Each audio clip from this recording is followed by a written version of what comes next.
Kasi yung pag kumuha ka doon, tsaka sa gusto mo, uutang ka na eh. Okay. Teka lang, mag-good morning muna tayo. Good morning. Andito na naman siya ng utang na naman. Salbahe talaga Tingnan itong... tingnan yung bit-bit ko, tinutang niya to lahat. Uy, hindi. Kalahati na. Pinapahiya.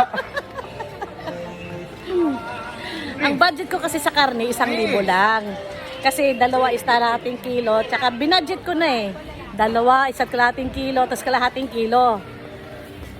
Nagbayad na kasi siya ng utang. Alam mo, bakit ako nakakautang? Sinong may salarin? Ayan o. Ito ko na naman. Oh. Kukuha ka ng 2 kilo.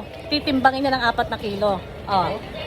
Titimbangin niya ng 1 kilo. Magtitimbang ng 2 kilo. Kukwintahin niya ng 2 kilo. Eh, ang budget ko 1 kilo lang. Di ba? Ang galing. Importante nagbabayad kahit lang ang utang.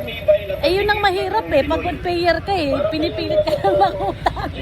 Kahit taon siya magbayad, okay lang. Diyos ko. Huwag ako. Ay, hindi naman ako umabot ng taon dyan. Umabot lang ako ng 3 months yata. Saan tayo? 3 months Ay, asawa. ang kutsi mo? Wala akong kutsi. Oh. Wala, hindi ka nakakutsi. Eh, may lakad sila eh. Ito naman kasi itong mga to, mga mamshi, mga super mom. Yung mga suki ko, tuwan-tuwa magkautang. Kasi mas, kahit aabot ng 20 yung utang ko, natutuwa sila kasi parang savings na nila.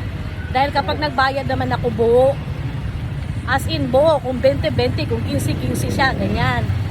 Pati sa bigasan ko, yan. Sa gulayan, lahat ng laman ng palengke na uutang ko. Oh, kaso lang, minsan ako na nagko-control kasi ikaw na ang pinipilit. Oh, di ba? Bye. Wala pa akong pakita pa akong Hoy, mate, utang. utangin. Utang. Ay, Diyos ko, Lord. Sa 8 ko yan.